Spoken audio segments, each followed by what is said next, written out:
Assalamualaikum warahmatullahi wabarakatuh. Perkenalkan, nama saya Vera Kasmita. Jadi saya di sini mendapatkan sampel data NHNS dan dengan menggunakan variabel body mass index dan juga tingkatan aktivitas fisik.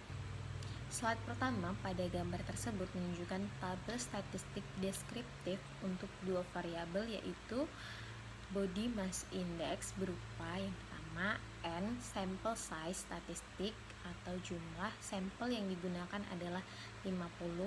Yang kedua ada range statistik dengan rentang nilai body mass indexnya adalah 21,5. Yang ketiga ada minimum statistik atau nilai body mass indexnya terendah adalah 17,5. Lalu yang keempat ada maksimum statistik atau nilai body mass index tertingginya adalah 39,0. Lalu yang kelima ada mean atau rata-rata dari nilai body mass indexnya 28,454. Lalu yang keenam ada standar error atau kesalahan standar dari rata-rata adalah 0,8178. Yang ketujuh ada standar deviation statistik atau standar deviasi statistik untuk nilai body mass indexnya adalah 5,7829. Lalu yang kedelapan ada variance statistik atau variansi untuk nilai body mass indexnya adalah 33,442. Lalu tingkat aktivitas fisiknya yang pertama N atau sample size, jumlah sampel yang digunakan adalah 50.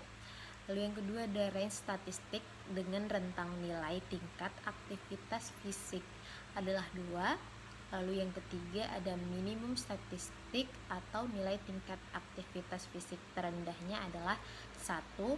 Lalu yang keempat ada maksimum statistik atau nilai tingkat aktivitas fisik tertinggi adalah 3.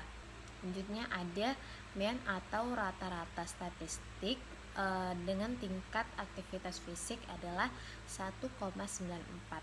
Lalu yang keenam ada standar error atau kesalahan dari rata-rata dari tingkatan aktivitas fisik itu adalah 0,112.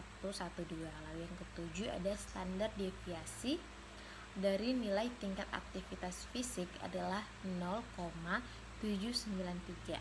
Lalu yang ke-8 ada variance atau variansi untuk nilai tingkat aktivitas fisik adalah 0,629. Lalu valid N atau listwise, jumlah sampel yang valid listwise adalah 50. Lalu slide kedua pada gambar tersebut menunjukkan hasil dari tabel uji chi-square berupa person chi-square. Yang pertama ada value atau nilai 84,968. Lalu yang kedua ada DF atau degrees of freedom yaitu 88. Lalu yang ketiga ada asymptotic significance yaitu 0,572.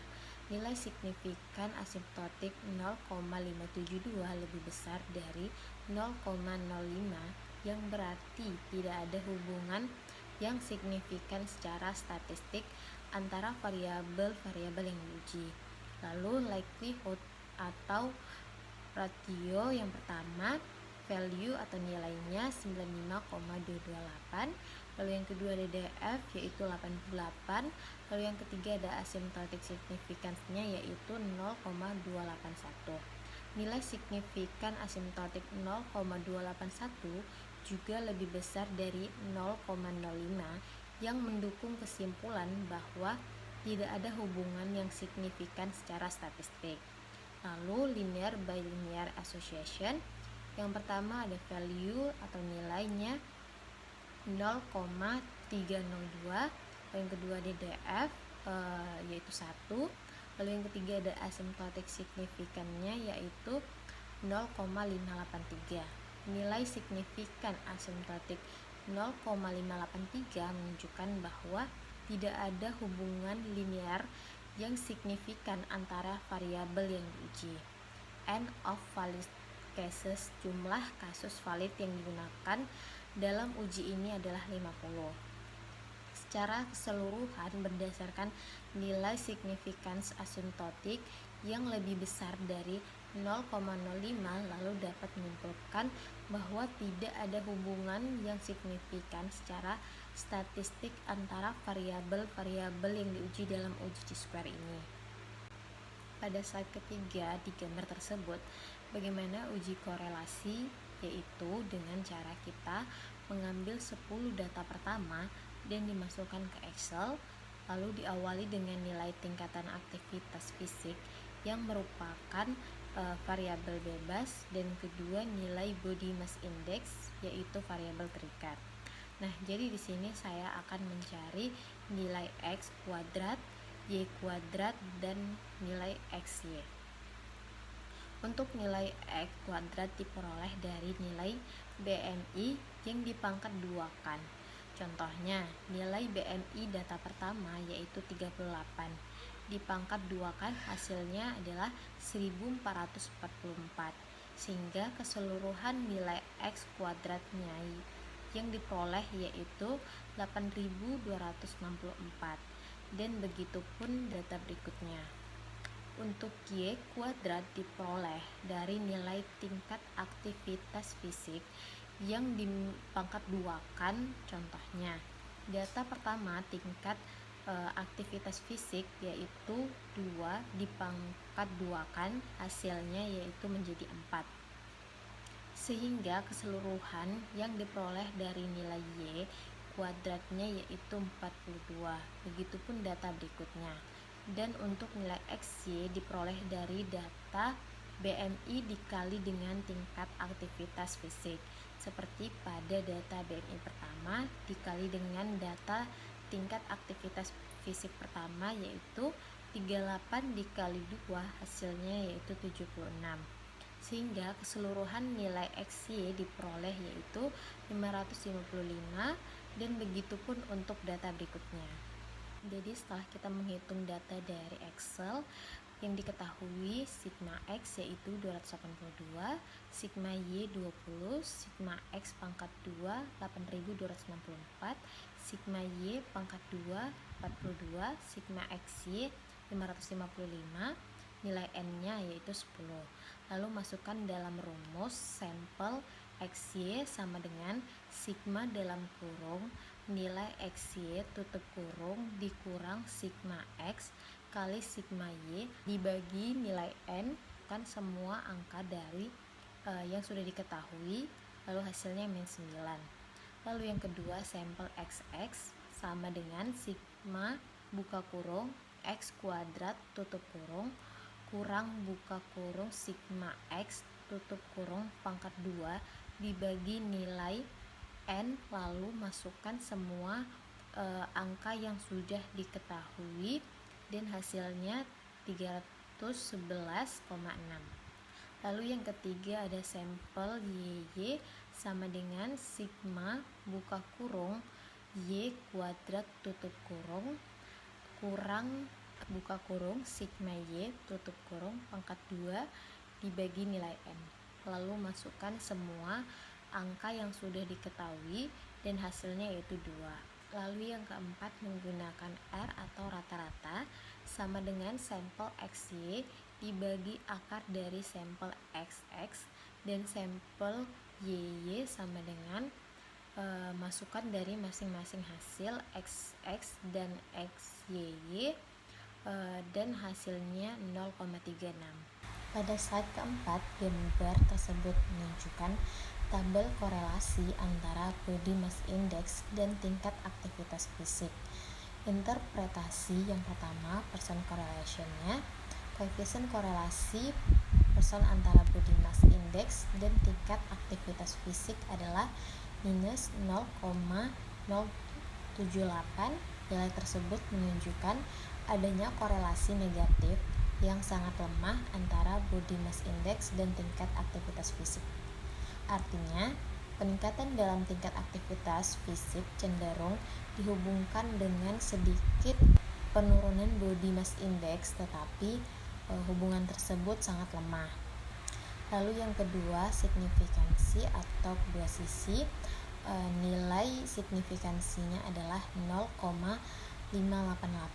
Nilai ini lebih besar dari 0,05 yang menunjukkan bahwa korelasi antara body mass index dan tingkat aktivitas fisik tidak signifikan secara statistik. Dengan kata lain, tidak cukup bukti untuk menyimpulkan bahwa ada hubungan yang nyata antara kedua variabel ini di dalam sampel yang diuji. Lalu yang ketiga ada N atau jumlah sampel yang digunakan dalam analisis korelasi ini adalah 50. Jadi hasil dari analisis korelasi tersebut dapat disimpulkan bahwa tidak ada hubungan yang signifikan antara body mass index dan tingkat aktivitas fisik dalam sampel ini. Korelasi yang ditemukan sangat lemah dan tidak signifikan secara statistik, sehingga tidak bisa menyimpulkan bahwa satu variabel mempengaruhi variabel yang lainnya. Lalu yang kelima, kesimpulan. Yang pertama, dari hasil data statistik deskriptif, rata-rata body mass index dari sampel adalah 28,454 dengan standar deviasi 5,7829 yang menunjukkan adanya variasi dalam nilai body mass index di antara peserta. Lalu rata-rata tingkat aktivitas fisik adalah 1,94 dengan standar deviasi 0,793, menunjukkan bahwa tingkat aktivitas fisik di antara peserta cenderung rendah hingga sedang.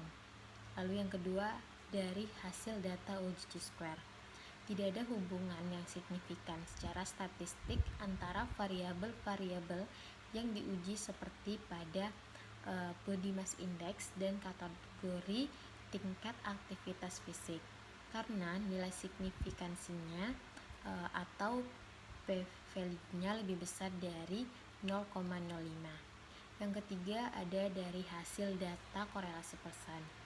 Korelasi antara body mass index dari tingkat aktivitas fisik adalah minus 0,78 yang menunjukkan korelasi negatif sangat lemah dan tidak signifikan secara statistik atau p-value-nya 0,588. Lalu implikasi yang pertama, variasi body mass index dan aktivitas fisik di antara peserta data menunjukkan bahwa hubungan antara kedua variabel tersebut sangat lemah dan tidak signifikan, yang menunjukkan bahwa faktor lain mungkin lebih berpengaruh terhadap body mass index dibandingkan tingkat aktivitas fisik dalam sampel tersebut. Yang kedua, statistik signifikan. Tidak adanya hubungan yang signifikan dengan maksud tidak ada bukti yang kuat dari data tersebut yang menunjukkan bahwa peningkatan aktivitas fisik berdampak signifikan pada penurunan body mass index atau sebaliknya.